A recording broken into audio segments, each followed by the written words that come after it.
প্রকাশ, অন্ধকারকে দূর করে দেওয়া সেই মহানায়ক। এই সূর্যের প্রকাশ যখন পৃথিবীতে এসে পৌঁছয় কি হয়?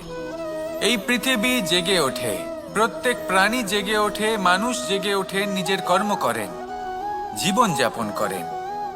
এই ঘুমের মৃতপ্রায় স্থিতি কাটিয়ে উঠে জীবন যাপন করতে শেখেন। এটাই হলো প্রভাব সূর্যের প্রকাশের। এবার এই প্রকাশ যে সূর্যের থেকে পাই, তিনি কি করেন? তিনি নিজেকে জ্বালান আমাদের জীবন প্রদান করার জন্য। প্রত্যেকটা মুহূর্ত তিনি তাপ সহ্য করেন আমরা যাতে সেই প্রকাশ লাভ করি। এটাই হলো জীবনের সারমর্ম। যদি আপনিও এই সংসারে প্রকাশ ছড়িয়ে দিতে চান, তাহলে আপনাকেও তপ্ত হতে হবে, নিজে জ্বলতে হবে, সেই কর্ম করতে হবে যেটা কঠিন হতে পারে কিন্তু আসলে শ্রেষ্ঠ। তবেই এই সংসারের সেবা করতে পারবেন, সংসারকে পথ দেখাতে পারবেন।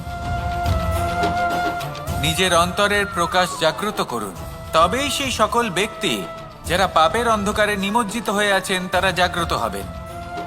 সেই সকল ব্যক্তিকে জাগিয়ে তুলুন, প্রেরিত করে তুলুন সুখী হওয়ার জন্য যারা সুখী হতে পারছেন না। সেই সকলকে প্রেরিত করুন সাফল্য লাভের যারা সফল হতে পারছেন না। নিজের অন্তরের সূর্যকে জাগ্রত করুন, চারিদিকে শুধু প্রকাশই প্রকাশ হবে, জীবনই জীবন থাকবে, আনন্দই আনন্দ থাকবে। আর এই মন বারবার প্রসন্ন চিত্তে বলে উঠবে, রাধা রাধা। ছোটবেলা থেকেই আমি গরু চড়িয়ে অভ্যস্ত, সেই জন্য সকলে আমাকে গোপাল নামে ডাকত। কিন্তু গোপাল হয়ে আমি একটা অমূল্য শিক্ষা লাভ করেছি। আমি দেখেছি যে গৌশালাতে অনেক বাছুরের মধ্যে একটি গাই তার নিজের বাছুরকে অবশ্যই চিনে ফেলে। যেখানে সমস্ত বাছুর একই রকম দেখতে এবং প্রত্যেকের স্বরও সমান, তারপরেও সকল বাছুরের মধ্যে নিজের বাছুরকে ঠিক চিনতে পেরে যায় এবং তার সাথেই থাকে। ঠিক এইরকমই কিছুটা হয় আমাদের কর্ম এবং তার কর্মফল। আপনি সবার মাঝে থেকেও কোনো কর্ম যদি করেন, সেই কর্মফল সবার মধ্যে আপনাকে চিনে ফেলবে এবং আপনার সাথেই থাকবে। তাই যখনই কর্ম করবেন ভেবে চিন্তে করবেন।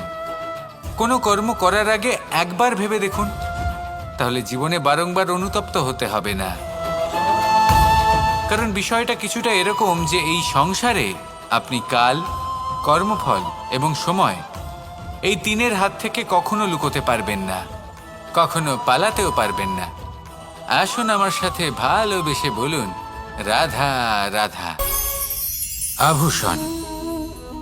কার না ভালো লাগে এই আভূষণ? আমরা পরিশ্রম করি, ধন অর্জন করি আর আভূষণ কিনে থাকি, কখনো নিজের জন্য, কখনো বা তাদের জন্য যাকে আমরা ভালোবাসি, বা তাদের জন্য যাকে আমরা সম্মান করি।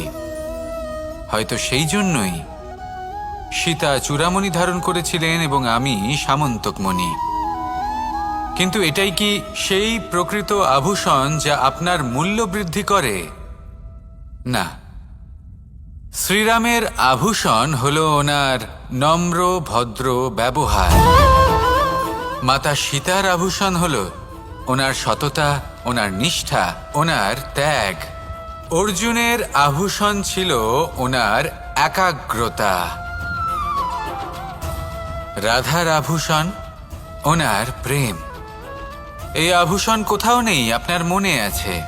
যদি আপনার মনে মিষ্টতা থাকে, তা শান্ত হয়, তাতে সততা থাকে, নিষ্ঠা থাকে এবং প্রেম থাকে, তাহলে আপনার অন্য আর কোনো আভূষণের কোনো প্রয়োজন নেই। আপনি যতই ভিড়ের মাঝে থাকুন, আপনার ঔজ্জ্বল্য চোখে পড়বে। আসুন আর আমার সাথে ভালোবেসে বলুন, রাধা রাধা। প্রেমের পরিভাষা আসলে কি? ভিন্ন ভিন্ন ধরনের ব্যক্তি, ভিন্ন ভিন্ন ধরনের প্রেমী, আলোচক বিভিন্ন ধরনের পরিভাষা প্রদান করেন এই প্রেম নিয়ে। কিন্তু প্রত্যেকের মনেই কখনো কখনো এই প্রশ্ন এসেছে, এই ভালোবাসা আসলে কি? নিজের প্রিয়তমকে জয় করাই কি প্রেম? চার হাত এক হয়ে যাবার নামই কি প্রেম?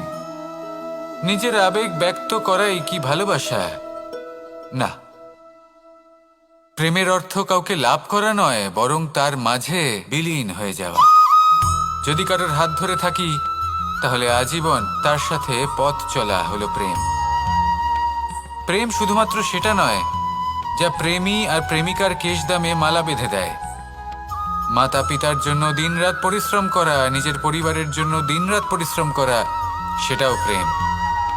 নিজের বন্ধুদের জন্য, আপনজনের জন্য সবকিছু উজাড় করে দেওয়ার নাম হলো ভালোবাসা। নিজের মাতৃভূমির জন্য সাহসের সাথে লড়াই করা এবং আনন্দে নিজের জীবন ত্যাগ করে দেওয়াও কিন্তু প্রেমের নামান্তর।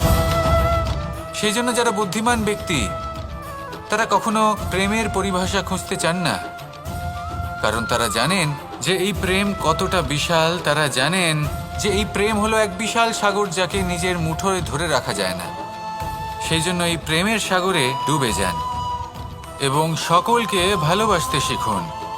যদি সবাইকে ভালোবাসতে পারেন তাহলে তাদেরও কল্যাণ হবে যারা আপনাকে ভালোবাসে, তাদেরও কল্যাণ হবে যাদেরকে আপনি ভালোবাসেন, আর আপনারও কল্যাণ হবে। আর তখন এই মন ভালোবেসে বলবে, রাধা রাধা। হাস্য, হাসি জীবনে অত্যন্ত মূল্যবান হয়। কথায় আছে যে হাসি এবং হাস্য আমাদের জীবনে ওষুধের মতো কাজ করে, আমাদের সুস্থ রাখে, আমাদের জীবনের অনুভূতিগুলিকে আরো সুন্দর করে তোলে। কিন্তু প্রত্যেক ওষুধের মতোই এর সাথেও এটাই হয়। প্রত্যেক ওষুধ সঠিক সময়ে, সঠিক মাত্রায়, সঠিকভাবে গ্রহণ করতে হয়। যদি এরকম না হয় তাহলে এই ঔষধও শরীরের ক্ষতি করে দিতে পারে। এবার আপনি ভাবতে পারেন, হাসি থেকে কিভাবে ক্ষতি হতে পারে? আপনি যদি অন্য কারোর উপরে হাসেন তাহলে হয়তো তার মনে কষ্ট হতে পারে, তার অন্তরের মিত্র হয়তো শেষ হয়ে যেতে পারে, আর অন্তরের শত্রু জেগে উঠতে পারে। কিন্তু এটাই যদি আমরা সকলকে সাথে এনে সকলের সাথে হাসি, তাহলে হয়তো আমাদের অন্তরের এই হৃদয়ের ভেতরে লুকিয়ে থাকা যে শত্রু তা শেষ হয়ে যেতে পারে, আর অন্তরের বন্ধুসত্তা প্রকাশিত হতে পারে। ঠিক কি না? এবার আপনাকে উদাহরণ দিই। যখন দ্রৌপদী দুর্যোধনকে নিয়ে হেসেছিল তখন তা মহাভারতের সৃষ্টির কারণ হয়েছিল। কিন্তু সেইখানেই যখন পার্থ আর মাধব একসাথে বসে মৃদুমন্দ হাসতেন তখন ধর্ম স্থাপন করা হয়েছিল। তা আপনি কি চান? কাউকে নিয়ে হেসে তাকে আঘাত করতে চান, নাকি